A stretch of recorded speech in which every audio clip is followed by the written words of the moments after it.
মহান রব্বুল আলামিন হাশরের ময়দানে তিনটা আদালত কায়েম করবেন। তিন ধরনের কোর্ট বসবে, হাই কোর্ট, সুপ্রিম কোর্ট। তিন ধরনের কোর্ট বসবে।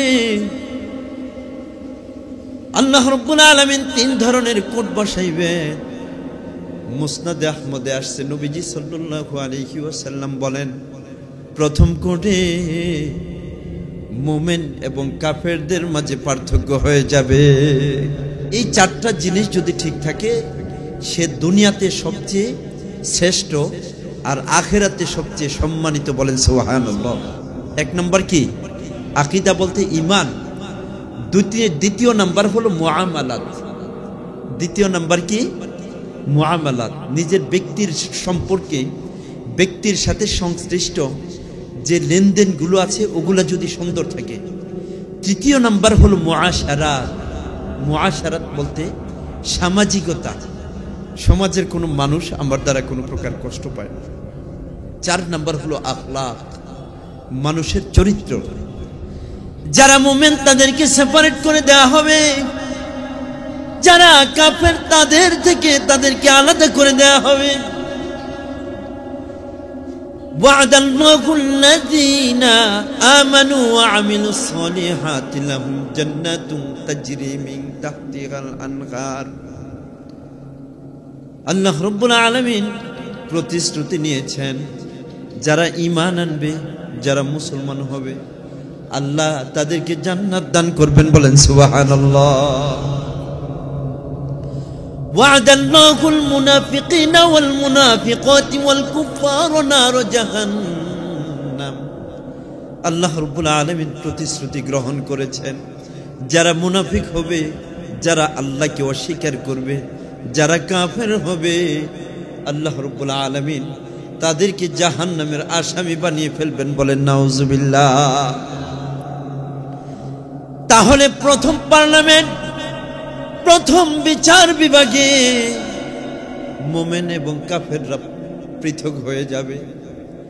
কাফেররা বিনা হিসেবে জাহান্নামে চলে যাবে। কাফের বলতে ইসলাম ধর্মের লোক ছাড়া বাকি যত ধর্মের লোক আছে তাদের সবাইকে সমষ্টিগতভাবে কাফের বলা হয়। কি বলা হয়? কাফের বলা হয়।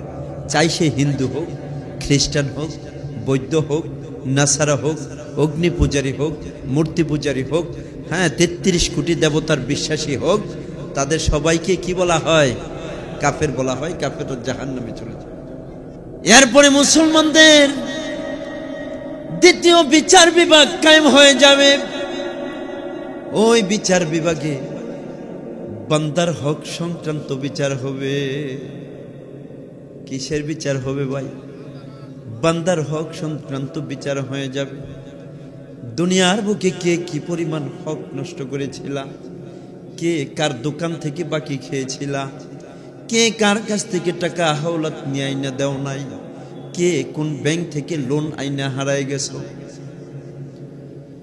কে কার থেকে ব্যবসায়িক পণ্য নিয়া আর বান্দার সাথে সাক্ষাৎ হয় নাই, বান্দার টাকাটাও তার কাছে দেও নাই। এর মধ্যে প্রায় 70% লোক ধরা পড়ে যাবে। 2 নাম্বার বিচার বিভাগে বাছাই হয়ে যাবে যারা দুনিয়ার বুকে লেনদেন ঠিক ছিল না। 2 নাম্বার বিচার বিভাগে গিয়ে তারা ধরা খেয়ে যাবে। এরপর যারা এখান থেকে মুক্তি পাবে, তারপরে হিসাব নেওয়া হবে আল্লাহর হক। এবার মহান রব্বুল আলামিনের হকের বিষয়ে আলোচনা করার পর মহান রব্বুল আলামিন এরপরে বান্দাবান্দীদের জান্নাতের ফয়সালা করবেন বা জাহান্নামের ফয়সালা করবেন। প্রথম বিচার বিভাগ কায়েম হয়ে যাবে, কাফের এবং মুসলমানদের মাঝে পার্থক্য হয়ে যাবে। দ্বিতীয় বিচার বিভাগ কায়েম হয়ে যাবে, যেই বিচার বিভাগে দুনিয়ার বান্দার হক যারা নষ্ট করছে তারা সেদিন ধরা খেয়ে যাবে। 3 নাম্বার বিচার বিভাগ কায়েম হয়ে যাবে, সেখানে আল্লাহর বিধানগুলো ঠিক মতো পালন করেছো কিনা, যদি আল্লাহর বিধানগুলো ঠিক মতো পালন না করো, তখন সেখানে তারা ধরা খেয়ে যাবে। আল্লাহর বিধানগুলো যারা দুনিয়ার বুকে পালন করেছিল, ওই সকল বান্দাদেরকে আল্লাহ নিজ জিম্মায় জান্নাতে পাঠিয়ে দিবেন। বলেন সুবহানাল্লাহ।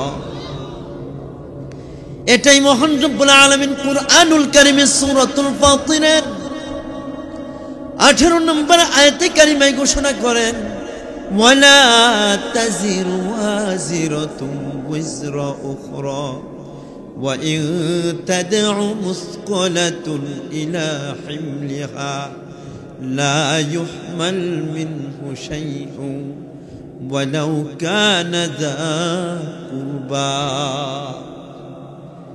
আল্লাহ রাব্বুল আলামিন বলেন, ও আমার বান্দা বান্দীরা, তোমরা সবাই শোনো, তোমরা সবাই শোনো। ওয়ালা তাজিরু ওয়াজিরাতু ওয়িজরা উখরা, হাসরের ময়দানে কেউ কারো পাপের বোঝা বহন করবে না। যার যার পাপের বোঝা তার তারই বহন করতে হবে। যার যার পাপের বোঝা তার তারই বহন করতে হবে। ولا تزر وازرة وزر أخرى وإن تدع مثقلة إلى حملها لا يحمل منه شيء ولو كان ذا قربى। আল্লাহ রাব্বুল আলামিন বলেন, ও আমার বান্দা বান্দীরা, হাসরের ময়দানে পাপের বোঝা বিশাল ভারী, সইতে পারতেছো না, ঘাড় ভেঙে যাওয়ার উপক্রম হয়ে গেছে। দুনিয়ার মুখে তো বোঝাটা যদি কষ্ট হয়ে যায়, সন্তানরে বাবাই বড় বস্তা দিছে, সন্তান বলতেছে, বাবা আপনি ছোট বস্তাটা নেন, বুড়া মানুষ, আমি বড় বস্তাটা নেই। বাবাই বলতেছে, না না না, আমি বড়টা নেই, তুমি ছোটটা নাও, তুমি পারবা না। তারপরেও যুবক সে বলতেছে, বাবা না না আমি পারবো। এরপরে দেখে সন্তান সাহস কইরা বোঝা নিছে, কিন্তু পারতেছে না। না পারার কারণে বাবা বলতেছে, বাবা তোমার বোঝাটা আমার দাও, আমার বোঝাটা তুমি নাও। বোঝাটা পাল্টাপাল্টি হয়ে গেছে। মহান রব্বুল আলামিন বলেন, ও আমার বান্দা বান্দীরা, তোমাদেরকে সতর্ক করে দেই, ওই দিন কেউ কারো কোনো বোঝা বহন করবে না। তোমার বোঝা অনেক ভারী হয়ে গেছে, তোমার রক্তের সম্পর্ক আত্মীয়কে কাছে ডাকলাম, তোমার সন্তানকে বললাম, বাবা আমার পাপের বোঝাটা আমি পারতেছি না রে বাবা, আমার বোঝাটা একটু না। আল্লাহ বলতেছেন, না না, ওই দিন তুমি রিকোয়েস্ট করার পরেও তোমার বোঝাটা কেউ বহন করবে না। যদিও সে তোমার রক্তের সম্পর্ক আত্মীয়, সে তোমার বিবি হোক, তোমার বাবা মা হোক, তোমার সন্তান হোক, কেউ তোমার বোঝা বহন করবে না। আল্লাহ রাব্বুল আলামিন এই কথাটাই বলতেছেন, ওয়ালা তাজিরু ওয়াজিরাতুম ওয়িজরা উখরা ওয়া ইন তাদউ মুসকালাতুন ইলা হিমলিহা লা ইউহমাল মিনহু শাইউন ওয়ালাউ কানা যা কুরবা। তোমার রক্তের সম্পর্ক আত্মীয় হলেও তারা তোমার বোঝা বহন করবে না। ওয়া ইন্নামা তুনজিরুল্লাযীনা ইয়াখশাউনা রাব্বাহুম বিল গায়বি ওয়া আকামুস সালাহ। আল্লাহ রাব্বুল আলামিন বলেন, ইয়া রাসূলুল্লাহ, ইয়া হাবিবাল্লাহ, যারা আল্লাহকে ভয় করে, যারা কাকে ভয় করে? যারা আল্লাহকে ভয় করে, নামাজ কায়েম করে, আপনি শুধু তাদেরকেই বুঝাইতে পারবেন, তারাই শুধু বুঝবে। যারা আল্লাহকে ভয় করে না, নামাজ কায়েম করে না, তাদেরকে বুঝাইলেও তারা বুঝবে না। তাদের ভিতরে কপটতা চলে আসছে, নেফাকি চলে আসছে, মৃত্যুর কথা ভুলে গেছে। তারা এখন বেপরোয়া ভাবে জীবন পরিচালনা করতেছে। জোরে বলুন কথা ঠিক কিনা?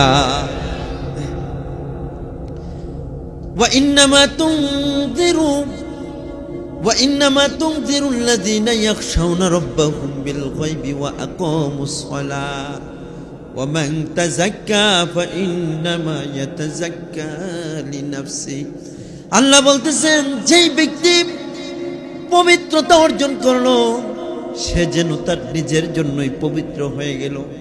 যেই ব্যক্তি এই কাজগুলো ছেড়ে নিজের আত্মাকে পবিত্র করলো সে অন্য কারোর জন্য পবিত্র হয় নাই, সে তার নিজের জন্যই পবিত্র হয়েছে। বলেন সুবহানাল্লাহ। ওয়া ইলাল্লাহিল মাসীর, তোমাদের সবাইকে আল্লাহর কাছে ফিরে যেতে হবে। দেখেন কত চমৎকার ভাবে আল্লাহ রাব্বুল আলামিন আলোচনা করতেছে। কেউ কারো বোঝা বহন করবে না। যদিও তোমার রক্তের সম্পর্ক আত্মীয় স্বজন হয়, তাকে ডাকলেও সে তোমার বোঝাটা নিবে না। ইয়া রাসূলুল্লাহ, ইয়া হাবিবাল্লাহ, এই কথাটা তো শুধু তারা মানবে যারা কাকে ভয় করে। हर के दारत खौफ हक दर दिल मुदाम, हर के दारत खौफ हक दर दिल मुदाम, जन्नतुल मावा दहद ओरा मकाम। যার ভিতরে আল্লাহ রাব্বুল আলামিনের ভয় থাকবে, আল্লাহ রাব্বুল আলামিন ওই বান্দা বান্দিকে জান্নাতুল মাওয়া দান করবেন। বলেন সুবহানাল্লাহ। ও ভাই, তুমি সুদ খাও না কেন? আল্লাহকে ভয় করে। তুমি গুনাহের কাজে লিপ্ত হও না কেন? আমি আল্লাহকে ভয় করি। তুমি পাপ কাজ করো না কেন? আমি আল্লাহকে ভয় করি। তুমি ইচ্ছা করলে লুটের মাল নিয়ে আসতে পারতা। এখন তো আওয়ামী লীগের নেতাকর্মী অনেকেই পালাই গেছে, তাদের ঘর বাড়ি লুট হয়েছে না? এটা তো জায়েজ হয় না। আরে সবাই যাইতেছে ওখানে লুট করার জন্য, চলো চলো চলো। না না না, এই কাজ আমি করতে পারবো না। আমি কাকে ভয় করি? হযরত আবু হুরায়রা রাদিয়াল্লাহু আনহু থেকে বর্ণিত, আন্নাহু ক্বাল আসরাফা রাজুলুন আলা নাফসিহি ফালাম্মা হাযরাহুল মাউত আওসা বানিহি ইযা মাতা ফাহাররিকুহু সুম্মা যু নিসবাহু ফিল বাররি ওয়া নিসবাহু ফিল বাহরি ফালাম্মা মাতা ফাআলুহু মা আমারু। নবীজি সাল্লাল্লাহু আলাইহি ওয়াসাল্লাম বলেন, বুখারী মুসলিম শরীফের হাদিস, অনেক আগের যুগে একজন বান্দা ছিল। এই লোকটা তার সন্তানদেরকে কাছে ডেকে বলতেছে, বাবা, আমি দুনিয়া থেকে চলে যাওয়ার পরে একটা কাজ কইরো। ওই কাজটা হলো আমার লাশটারে তোমরা পোড়বা, পোড়ার পরে অর্ধেক এটাকে পাউডার বানাইবা, অর্ধেক তোমরা সমুদ্রে ভাসায় দিবা, আর অর্ধেক তোমরা বাতাসের সাথে উড়াই দিবা। সন্তানেরা বলতেছে, বাবা আপনি এমন কেন ওসিয়ত করতেছেন? বাবা বলতেছে, বাবা আমি এই ওসিয়ত এই জন্য করতেছি রে বাবা, দুনিয়ার বুকে এত অন্যায় করেছি, এত অপরাধ করেছি। লা ইন কদারাল্লাহ লা ইউআযিবান্নাহুম লা ইউআযিবান্নানি লা ইউআযিবাহু আহাদান। আল্লাহ রাব্বুল আলামিন যদি আমাকে জীবিত করে এমন শাস্তি দিবেন, এমন শাস্তি আর পৃথিবীর কাউকে দিবেন না। ফালাম্মা মাতা ফাআলু, যখন বাবা মারা গেছে, সন্তানের লাশটারে পইরা পাউডার বানাইয়া অর্ধেক সমুদ্রে বাসাই দিছে, অর্ধেক জমিনে ছড়াই দিছে। ফাআমারাল্লাহুল বাররা ফাজামা মা ফি ওয়া আমারাল বাহরা ফাজামা মা ফি। আল্লাহ রাব্বুল আলামিন সমুদ্রকে আদেশ করলেন, ও সমুদ্র, তোমার সাথে এই বান্দার যতগুলো ধূলিকণা আছে সবগুলো আমার কাছে জমা দাও। জমিনকে বললাম তুমিও জমা দিয়ে দাও। জমিন জমা দিয়ে দিছে, সমুদ্র জমা দিয়ে দিছে। আল্লাহ রাব্বুল আলামিন আদেশ করার সঙ্গে সঙ্গে সে পুনরায় মানুষ হয়ে গেছে। মহান রব্বুল আলামিন বলতেছেন, লিমা ফাআলতা ইয়া আবদি, তুমি এমনটা কেন করেছো? বলতেছে, মিন খশিয়াতিকা ইয়া রব্বি, হে আল্লাহ আপনার ভয়ে আমি এমনটা করেছি। মহান রব্বুল আলামিন বলতেছে, বান্দা আমার ভয় যেহেতু তোমার অন্তরে ছিল, যাও যাও, আমি তোমাকে ক্ষমা করে দিলাম। বলেন সুবহানাল্লাহ। যে কথা বলতেছিলাম, হাসরের ময়দানে কেউ কারো পাপের বোঝা বহন করবে। আমি আপনি আমার ফ্যামিলি চালানোর জন্য অবৈধ পথে টাকা উপার্জন করতেছি, চুরি করতেছি, ডাকাতি করতেছি, অন্যান্য ভাবে চাঁদাবাজি করতেছি। আমার দল ক্ষমতায়, আমি বড় ভাইয়ের লোক, আমাকে কেউ করার মতো কোনো কিছু নাই।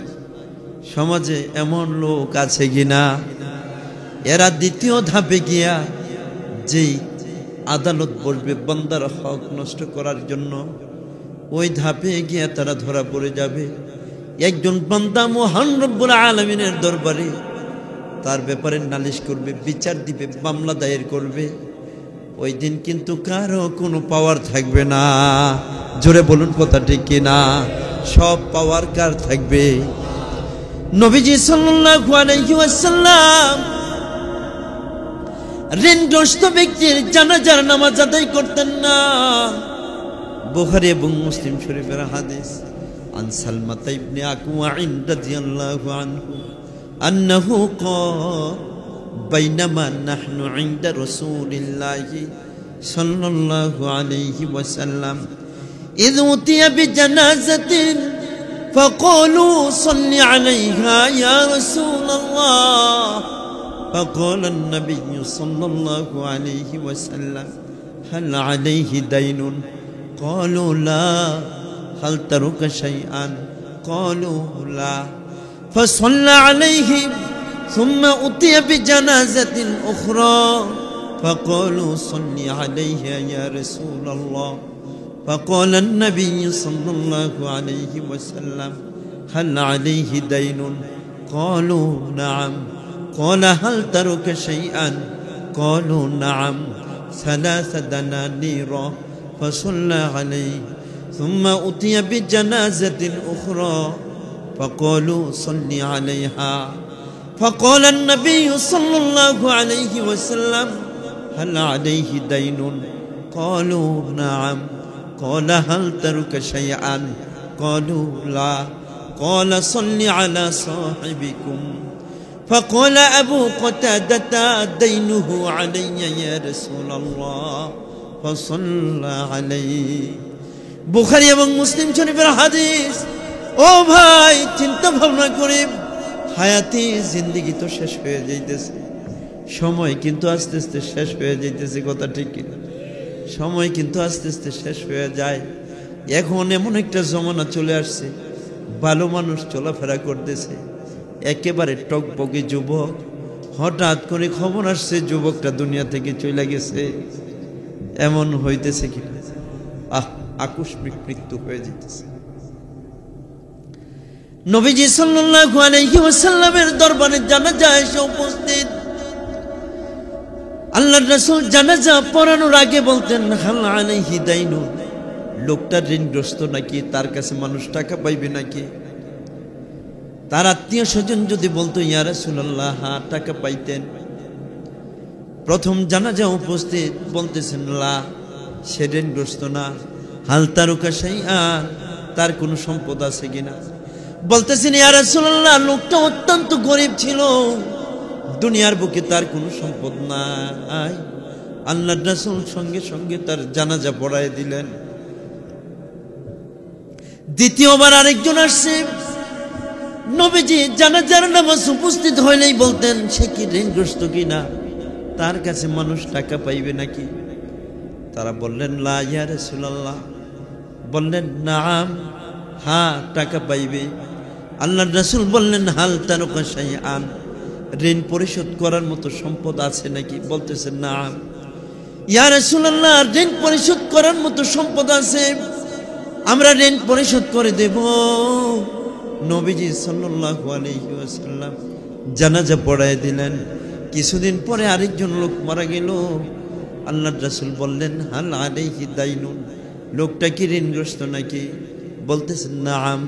ইয়া রাসূলুল্লাহ, সে তো ঋণগ্রস্ত মানুষ, তার কাছে টাকা পাবে। আল্লাহর রাসূল বললেন, হাল তারকা শাইআ, সে কি কোনো সম্পদ রেখে গেছে? বলতেছেন, লা ইয়া রাসূলুল্লাহ, ঋণ পরিশোধ করার মতো কোনো সম্পদ নাই। আল্লাহর রাসূল বলতেছেন, সাল্লু আলা সাহিবিকুম, তোমরা তোমাদের ভাইয়ের জানাজা আদায় করে দাও, যেহেতু সে ঋণগ্রস্ত মানুষ, তার কাছ থেকে টাকা পাবে। আমি জানাজা পড়াইলেও সে জান্নাতে যেতে পারবে না। সেখানে হযরত আবু কাতাদা রাদিয়াল্লাহু আনহু নামের একজন সাহাবী ছিলেন, অনেক ধনী সাহাবী। তিনি বলতেছেন, দাইনুহু আলাইয়া ইয়া রাসূলুল্লাহ, ইয়া রাসূলুল্লাহ, আপনি জানাজা পড়ায় দেন। সে কত টাকা ঋণী আছে, আমি টাকার হিসাব কইরা আমি নিজে তার ঋণ পরিশোধ করে দিব। বলেন সুবহানাল্লাহ। সে কোন বন্ধু বলো এত বিশ্বস্ত, কার কাছে সব কথা বলা যায়, কার কাছে মন খুলে দেওয়া যায়, হওয়া যায় বেশি আশ্বস্ত তার নাম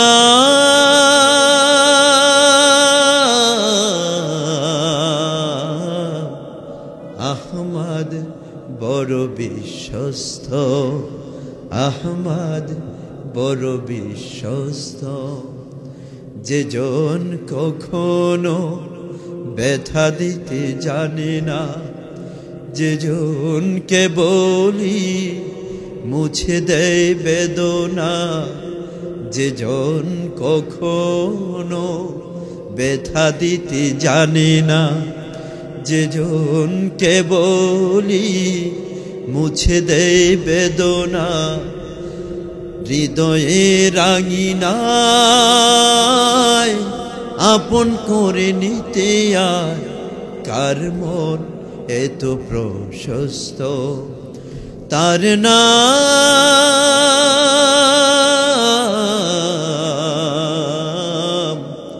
আহমদ, বড় বিশ্বস্ত আহমদ, বড় বিশ্বস্ত। কথা ঠিক কিনা?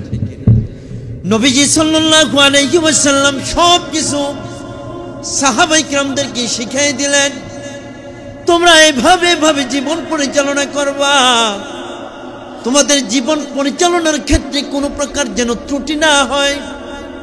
ও ভাই, ও মায়েরা, বোনেরা, আলোচনা সংক্ষিপ্ত কিন্তু অত্যন্ত গুরুত্বপূর্ণ। আমরা দেখা যায় কারো গাছ থেকে না বইলা মরিচ নিয়ে আসি, এই বদ অভ্যাস আছে নাকি? কারো গাছ থেকে মরিচ নিয়ে চলে আসি। অনেক সময় দেখা যায় অনেকের জমি থেকে শাক উঠায় নিয়ে আসছে, যে শাকটা সে নিজে চাষাবাদ করেছিল, শাক উঠায় নিয়ে আসছে। পরিস্থিতি অত্যন্ত ভয়াবহ। আমাদের মনের ভিতরে এখন আখিরাতের ভয় নাই। সন্তানটা কি করছে? সন্তানটা তো চুরি করে নিয়ে আসছে, কিন্তু পরিস্থিতি অনেক ভয়াবহ। নবীজি সাল্লাল্লাহু আলাইহি ওয়াসাল্লাম বলেন, তোমার সন্তান কোথা থেকে আনতেছে, কিভাবে আনতেছে, যাচাই বাছাই করে খাইবা। দরকার আছে কিনা জোরে বলুন। অত্যন্ত ভয়াবহ একটা ঘটনা। আমরা অনেক সময় মানুষের জমি থেকে সিম, মরিচ, ধনিয়া পাতা নিয়ে আসি, পেঁয়াজ নিয়ে আসি।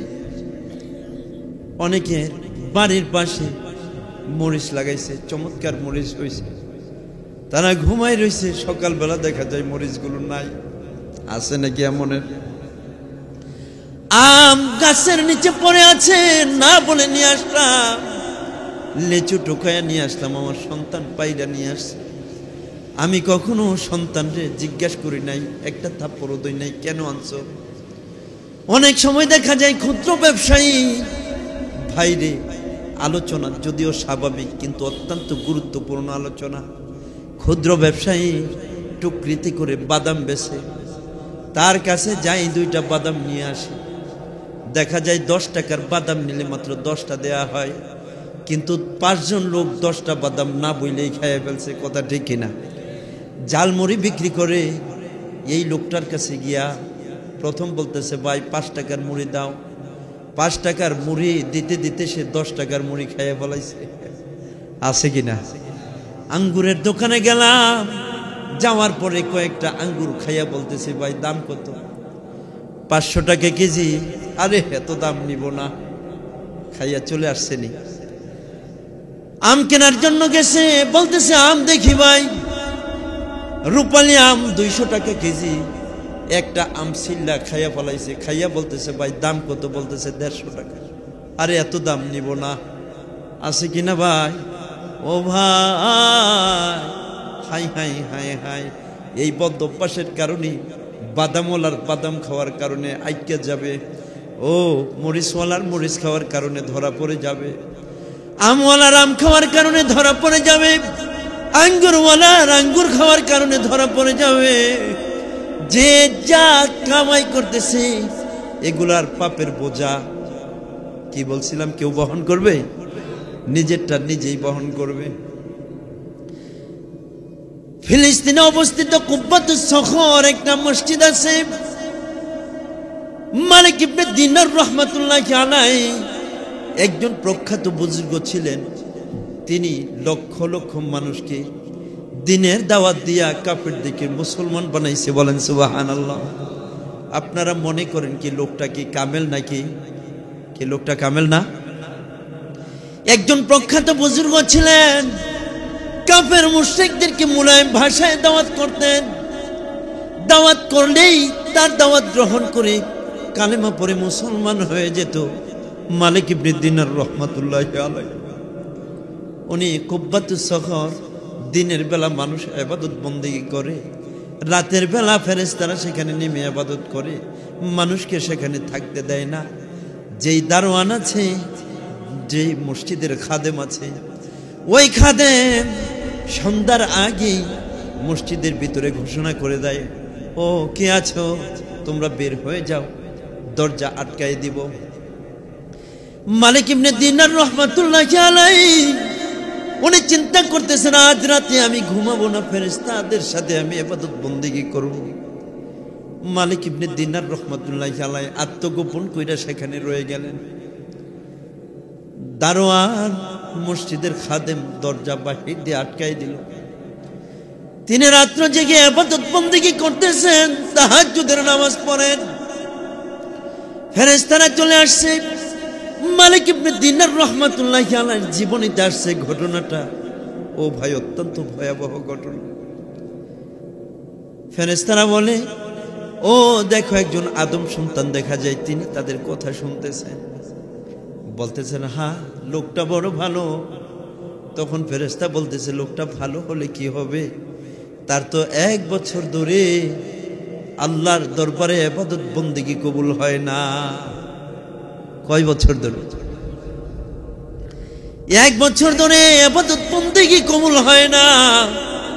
কারণ কি হয়েছে? কারণটা হলো লোকটা গেল হজ্জের মৌসুমে, হজ করে বাড়িতে আসার সময় একটা খেজুরের দোকানিতে গেছে, খেজুর কিনছে। খেজুর কেনার সময় খেজুর যখন টুকরিতে মাপতেছে, পাল্লায় যখন দিছে, 2টা খেজুর নিচে পড়ে গেছে। তখন তার বড় খিদা ছিল। তিনি ভাবতেছেন, এই খেজুর যেহেতু আমার, খেজুর মাপতেছে, খেজুর তো আমার থেকেই পড়ছে, 2টা খেজুর নিয়ে নিছে। অথচ দোকানদার 2টা খেজুর নিচে পড়ে যাওয়ার কারণে তিনি আলাদাভাবে 2টা খেজুর দিয়া তার মাপটা ঠিক করে তারে দিয়ে দিছে। মালিক ইবনে দিনার রাহমাতুল্লাহি আলাইহি বিষয়টা স্বাভাবিক মনে করছিলেন। 2টা খেজুর খেয়ে চলে আসছে। বলতেছেন, ওই দিন থেকে আজকে 1 বছর হয়ে গেছে, তার কোনো ইবাদত আল্লাহর দরবারে কবুল হইতেছে না। তিনি তো আচানক হয়ে গেলেন, হাই হাই কাজটা করলাম কি? কত বড় অপরাধ করলাম, কত বড় ভুল করলাম। আমি আপনি স্বাভাবিক মনে করতেছি 2টা মরিচ, আরে 2টা মরিচই তো খাইয়া ফেললাম, তার কাছে বললাম না। কিন্তু তার তো ইলহামের মাধ্যমে জানতে পারছে তার ইবাদত আল্লাহর দরবারে কবুল হয় নাই। সে সঙ্গে সঙ্গে সকালবেলা ঘোড়া নিয়ে ছুটছে সে মক্কার দিকে। মক্কার দিকে রওনা করে মক্কায় পৌঁছে যেই দোকান থেকে খেজুর নিয়েছিল ওই দোকানে গিয়ে দেখে একটা যুবক বসা। বলতেছে, বাবা আমি তো গেল বছর এখানে একটা বৃদ্ধ লোক দেখছিলাম, এই বৃদ্ধ লোকের কাছ থেকে আমি খেজুর নিয়েছিলাম। বলতেছেন, চাচা ওইটা তো আমার বাবা ছিল, তিনি কিছুদিন আগে মারা গেছে। বলতেছে, বাবা তোমার বাবার কাছ থেকে খেজুর নেওয়ার সময় 2টা খেজুর আমি খেয়ে ফেলেছি মনের ভুলে, আমাকে মাফ করে দাও। বলতেছেন, চাচা আমার বাবা দুনিয়া থেকে চলে যাওয়ার পরে দোকান ভাগ বন্টন হয়ে গেছে, আমার যে ভাই বোন রয়েছে তাদেরকে ভাগ বন্টন করে দিয়েছি। আমার বাবার হকে আমার বাবার উত্তরাধিকারী সূত্রে আমি যতটুকু পাবো ততটুকু আমি মাফ করে দিতে পারি, কিন্তু আমার ভাই বোনেরটা তো আমি মাফ করতে পারি না। হযরত মালিক ইবনে দিনার রাহমাতুল্লাহি আলাইহি বলেন, তাহলে এক কাজ করো, তাদের ঠিকানাটা আমার কাছে লিখে দাও, আমি তাদের কাছে যাব, গিয়ে তাদের কাছে মাপ চাইব। মালিক ইবনে দিনার রাহমাতুল্লাহি আলাইহি কয়টা খেজুরের জন্য জোরে বলুন? 2টা খেজুরের জন্য সুদূর সে ফিলিস্তিন থেকে গেলেন মক্কা নগরীতে। মক্কায় গিয়া আবার তাদের সবার ঠাই ঠিকানা নিয়া সবার কাছে মাপ চাওয়ার জন্য চলে গেছে। হযরত আব্দুল্লাহ ইবনে ওমর রাদিয়াল্লাহু আনহু থেকে বর্ণিত মুসলিম শরীফের হাদিস, আন্নাহু قال قال رسول الله صلى الله عليه وسلم يغفر للشهيد كل ذنب إلا الدين। একজন লোক যখন দুনিয়ার বুকে শহীদ হয়ে যায়, আল্লাহর জন্য যদি সে তার জান বিসর্জন দেয়, আল্লাহ তার জীবনের সমস্ত গুনাহগুলো মাফ করে দেন। নবীজি সাল্লাল্লাহু আলাইহি ওয়াসাল্লাম বলেন, ইল্লাদ দাইন, তবে কোনো ব্যক্তি তার কাছে যদি টাকা পায় ওইটা আল্লাহ রাব্বুল আলামিন মাফ করবেন না। হযরত আবু হুরায়রা রাদিয়াল্লাহু আনহু থেকে বর্ণিত মুসনাদ আহমদ, আন্নাহু قال قال رسول الله صلى الله عليه وسلم نفس المؤمن معلقة بدينه حتى يقضى عليه। আল্লাহর রাসূল বলেন, মুমিন বান্দা বান্দীদের যতদিন পর্যন্ত ঋণ পরিশোধ না করবে ততদিন পর্যন্ত তাদের রূহটা ঝুলন্ত থাকে। যদি ঋণ পরিশোধ করে দেয় আল্লাহ রাব্বুল আলামিন মাফ করে দিবেন, যদি ঋণ পরিশোধ না করে আল্লাহ রাব্বুল আলামিন তাকে মাফ করবেন না। ও ভাই, চিন্তা ভাবনার বিষয়, আলোচনা ঘুরায় ফিরায় একটাই, যার যার পাপের বোঝা তার তার বহন করতে হবে। নবীজি সাল্লাল্লাহু আলাইহি ওয়াসাল্লাম ঋণ সম্পর্কে আলোচনা করলেন। আন মুহাম্মদ ইবনে আব্দুল্লাহ ইবনে জাহাশ আন্নাহু قال نحن بفناء المسجد وحضر علينا الجنائز ورسول الله صلى الله عليه وسلم جالس بين ظهرينا فرفع رسول الله صلى الله عليه وسلم قبل السماء فرفع يديه على جبهته فقال سبحان الله سبحان الله ما التشديد نزل। হযরত মুহাম্মদ ইবনে আব্দুল্লাহ ইবনে জাহাশ রাদিয়াল্লাহু আনহু বলেন, আমরা মসজিদে নববীর আঙিনায় ছিলাম, নবীজি সাল্লাল্লাহু আলাইহি ওয়াসাল্লাম আমাদের পাশে ছিলেন।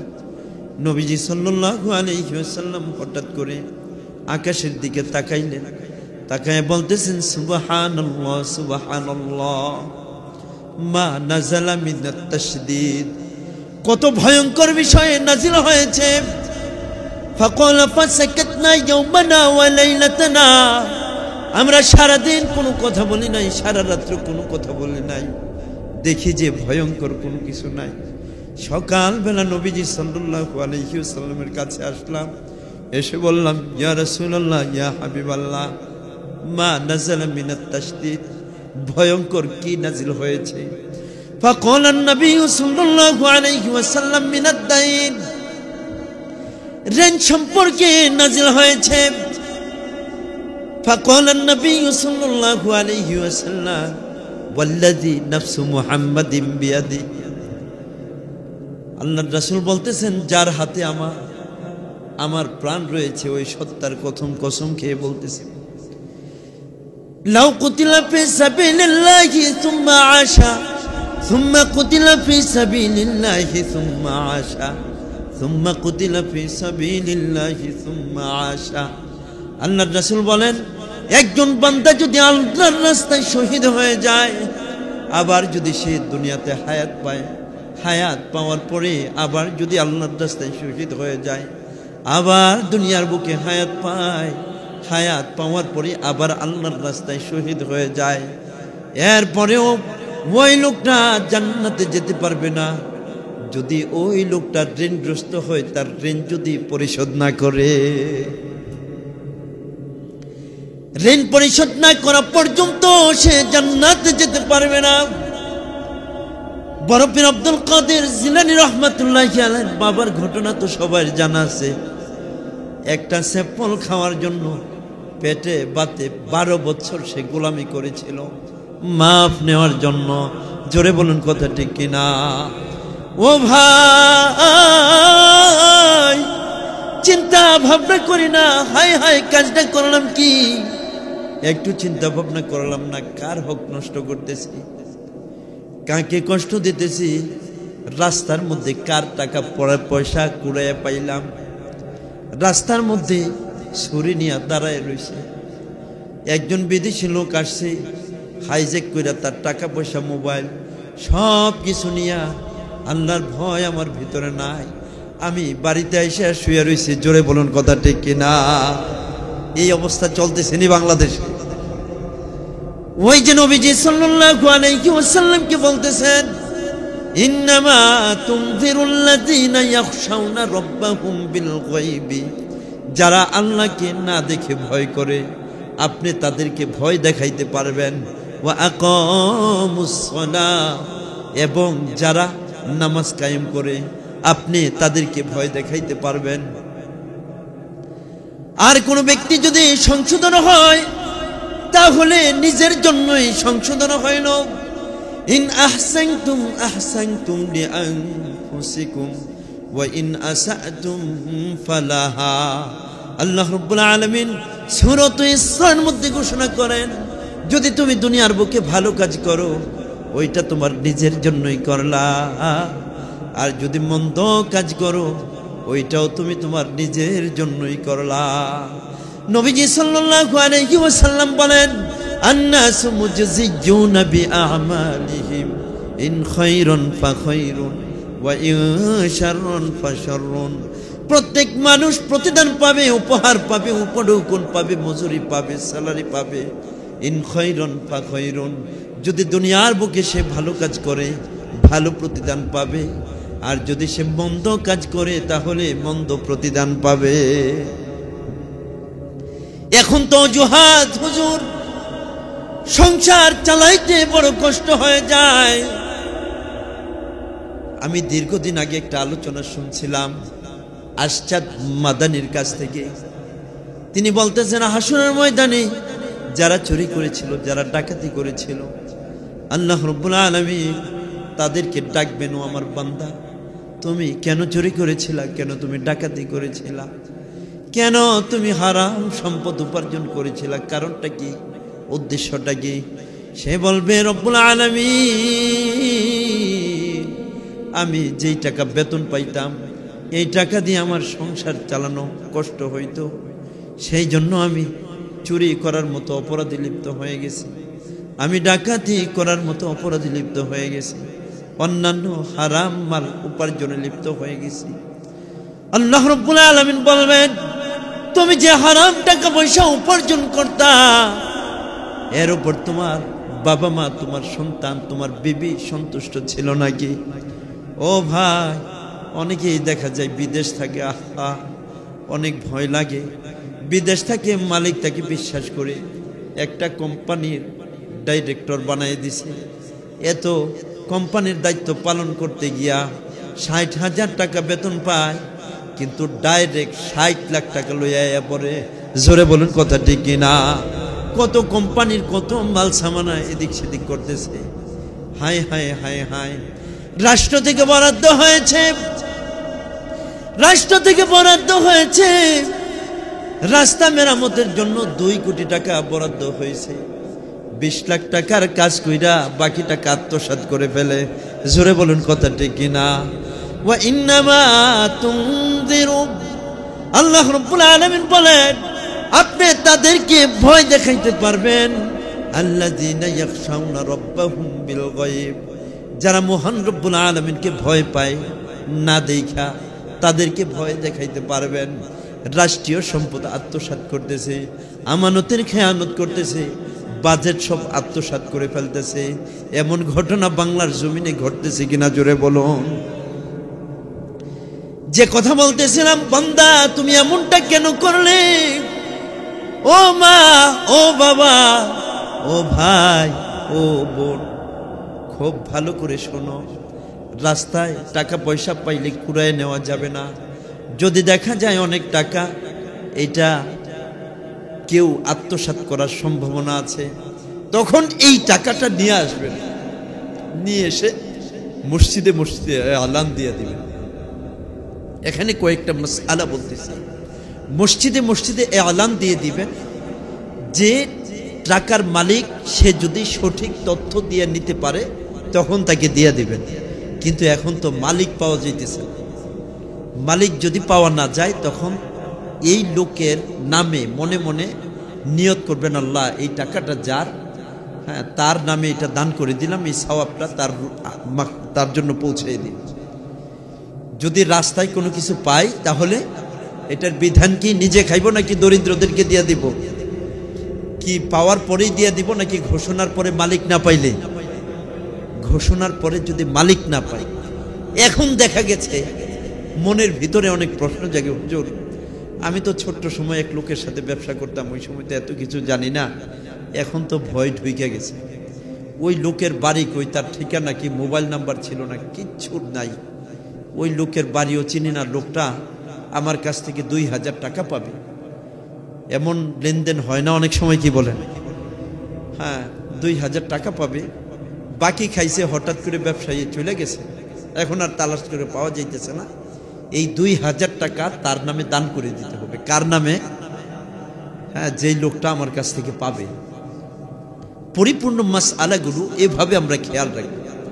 যদি কারো কোনো পরিচয় জানা না থাকে, লোকটা আমার কাছ থেকে টাকা পয়সা বা অন্য কোনো পণ্য পাবে, ওইটার মূল্য ধরে আমরা কি করব? গরিব দুঃখীদের মাঝে দান করে দিব। যদি মিনিমাম এইটাও না পারি তখন কিন্তু হাসরের ময়দানে তার কি দিতে হবে? জবাব দিতে হবে আল্লাহ রাব্বুল আলামিনের দরবারে। যে কথা বলতেছিলাম, চোরকে প্রশ্ন করা হলো তুমি কেন চুরি করছো? ডাকাতকে প্রশ্ন করা হলো তুমি কেন ডাকাতি করলা? অন্যান্য হারাম কাজের সাথে সম্পৃক্ত যারা রয়েছে, এখন তো হারাম কামাইয়ের প্রতিযোগিতা চলতেছে। জোরে বলুন কথা ঠিক কিনা? হায় হায়, প্রত্যেকটা সেক্টরে যেখানেই যান ঘুষ ছাড়া কাজ হয় না, ঘুষ ছাড়া কাজ হয় না। আপনি যেখানেই যাবেন, বাংলাদেশের প্রত্যেকটা ডিপার্টমেন্ট যেখানেই যান সেখানেই টাকা, যেখানেই যান সেখানেই টাকা, টাকা ছাড়া কোনো কাজ নাই। ওই চোরকে বলা হবে তুমি কেন চুরি করছো? সে বলবে আল্লাহ সংসার চালাইতে পারি নাই, আমি যেই টাকা বেতন পাই ওই টাকা দিয়ে সংসার চালাইতে পারি নাই, এই জন্য আমরা চুরি করছি। কষ্ট হইতেছে আপনাদের? এই তাসবিহ পড়েছিলেন বেলালে হাবশী, উমাইয়ার আযাবে বসি, যতই মারে তাকে ততই প্রভুকে ডাকে, মার খেয়ে আল্লাহকে ভুলে না। আল্লাহু আকবার। হুশ আসিলে দেখে পরে বেলালের জবান নরে হুশ আসিলে দেখে পড়ে বেলালের জবান নরে মুখের কাছে কান লাগিয়ে দেখে মুখের কাছে কান লাগিয়ে দেখে বেলালে হাফসি পড়ে ইল্লাল্লাহ সুবহানাল্লাহ ওয়ালহামদুলিল্লাহ ইল্লাল্লাহ সুবহানাল্লাহ। হযরত আবু মালিক আশআরী রাদিয়াল্লাহু আনহু থেকে বর্ণিত মুসলিম শরীফের হাদিস, যারা একবার সুবহানাল্লাহ ওয়ালহামদুলিল্লাহ পড়বে তাদের আমলনামায় যে সওয়াব হবে এই সওয়াবের পরিমাণ হলো দুনিয়ার জমিন থেকে আসমান পর্যন্ত যে ফাঁকা জায়গাটা আছে এই ফাঁকা জায়গাটা পূর্ণ করে দিবেন। বলেন সুবহানাল্লাহ। যারা একবার লা ইলাহা ইল্লাল্লাহ পড়বে, লা ইলাহা ইল্লাল্লাহর সওয়াব হলো 7 আসমান 7 জমিন যদি এক পাল্লায় রাখা হয়, লা ইলাহা ইল্লাল্লাহ যদি এক পাল্লায় রাখা হয়, লা ইলাহা ইল্লাল্লাহর পাল্লাটা ভারী হয়ে যাবে। বলেন সুবহানাল্লাহ। তিরমিজি শরীফের হাদিস। যে কথা বলতেছিলাম ওই চোরকে বলা হবে, সে বলবে আল্লাহ আমি আমার সংসার চালানোর জন্য এমনটা করেছি। মহান রব্বুল আলামিন বলবেন বান্দা তুমি যে এমন কাজ করেছো তোমার সন্তানেরা তোমার উপর সন্তুষ্ট ছিল কিনা? বলবে আল্লাহ হ্যাঁ হ্যাঁ তারা সন্তুষ্ট ছিল। মহান রব্বুল আলামিন ফেরেশতাদের প্রতিনিধি দল পাঠাইবেন, তদন্ত কমিটি প্রথম যাবে তার বাবা মার কাছে।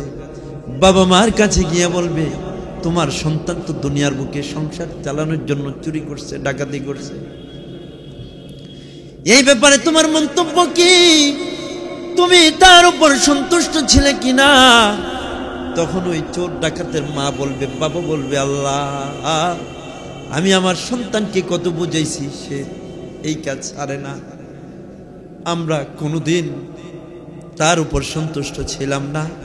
ওয়ালা তাজিরু ওয়াজিরাতুম ওয়িজরা উখরা, সেদিন কেউ কারো পাপের বোঝা বহন করবে না। তার মা বলবেন না না আমি তার উপর সন্তুষ্ট ছিলাম না। সন্তানদের কাছে যাবে তদন্ত কমিটি, সন্তানেরা বলবে আল্লাহ আমরা তার উপর সন্তুষ্ট ছিলাম না। বিবির কাছে যাবে, তুমি কি তোমার স্বামীর এই অবৈধ উপার্জনের উপর সন্তুষ্ট ছিলে কিনা? স্ত্রী বলবে রব্বুল আলামিন আমি যখন বিবাহ বন্ধনে আবদ্ধ হলাম তোমার বান্দা আমার ভরণ পোষণ দিয়ে দেয়, আমি যখন শুনতে পারছি আমার স্বামী চুরি করে, ডাকাতি করে, অন্যান্য ভাবে হারাম টাকা উপার্জন করে, আমি তখন আমার স্বামীকে নিষেধ করেছিলাম, কিন্তু আমার স্বামী তা মানে নাই।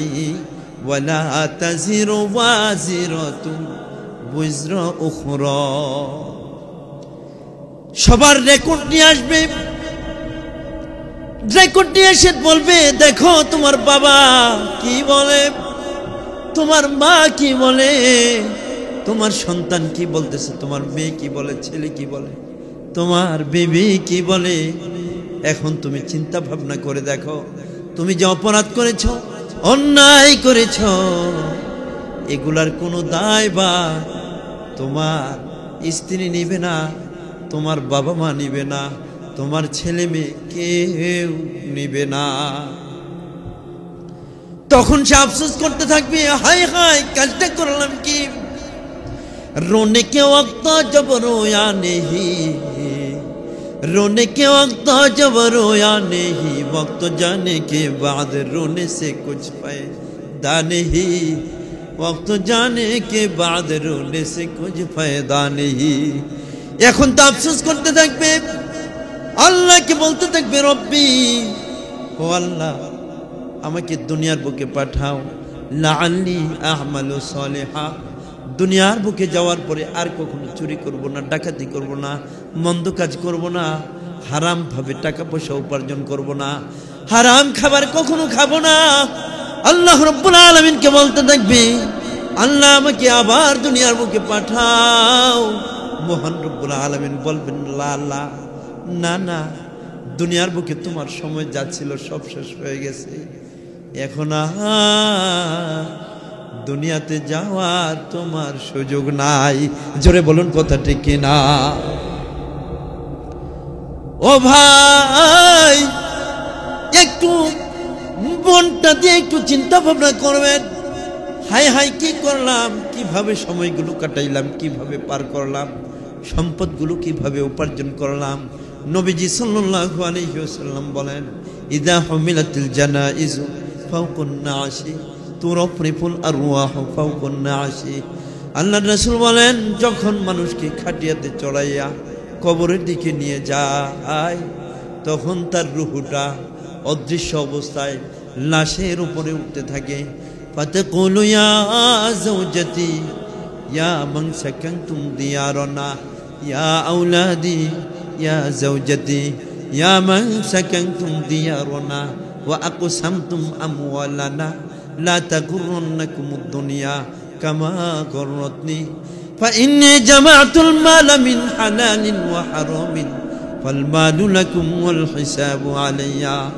আল্লাহর রাসূল বলেন, যখন মুর্দারকে খাটিয়াতে চড়াইয়া কবরের দিকে নিয়ে যাওয়া হয়, তখন তার রূহটা উপরে অদৃশ্য অবস্থায় উঠতে থাকে আর বলতে থাকে, ও আমার সন্তান, ও আমার স্ত্রী, ওই সকল লোকেরা যারা আমার রেখে যাওয়া ঘরে বসবাস করতেছ, আমার সম্পদ যারা বন্টন করে নিতেছ, লা তাগুররন্নাকুমুদ দুনিয়া, তোমরা কিন্তু দুনিয়ার ধোঁকায় পড়িও না। কামা গররতনি, আমি যেভাবে ধোঁকায় পড়েছি তোমরা কিন্তু ওইভাবে ধোঁকায় পড়িও না।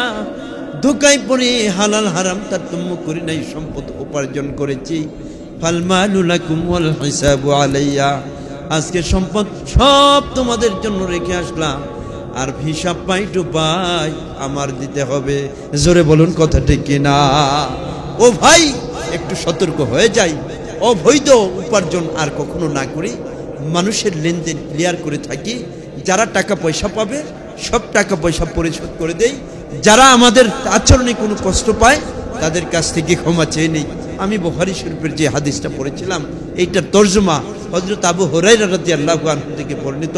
তিনি বলতেছেন, মান কানা মাজলামাতুল লি আখিহি ফালইয়াতাহাল্লালহু মিন ক্বাবলি আইয়াখুযা লি আখিহি হাসানাতুহু ফাইন লাম ইয়াকুল লাহু হাসানাতুন উখিযা মিন সাইয়্যাতি আখিহি। আল্লাহর রাসূল বলতেছেন, সাবধান, দুনিয়াতে তোমাদের কেউ যদি কাউকে কষ্ট দিয়ে থাকো, কারো পাওনা দানা যদি থাকে, তাহলে তাদের কাছে মাপ চেয়ে নাও। ওই দিন আসার আগে, যেদিন তোমার টাকা পয়সার কোনো লেনদেন চলবে না, ওই দিন সব সওয়াব তাদেরকে দিয়ে দিতে হবে। যদি সওয়াব দেওয়ার পরেও দেখা যায় অনেক মানুষ তার কাছ থেকে টাকা পাবে, তখন আল্লাহ রাব্বুল আলামিন সমস্ত মানুষের পাপগুলো তার উপর তার বোঝা, সমস্ত পাপের বোঝাগুলো তার উপর চাপাইয়া দিয়া তাদেরকে মুক্ত করে দিবেন। এই লোকটা দুনিয়াতে আবেদ, জাহেদ, হাজি, রোজাদার, নামাজি হওয়া সত্ত্বেও সে শেষ পর্যন্ত জাহান্নামী হয়ে যাবে। নাউজুবিল্লাহ।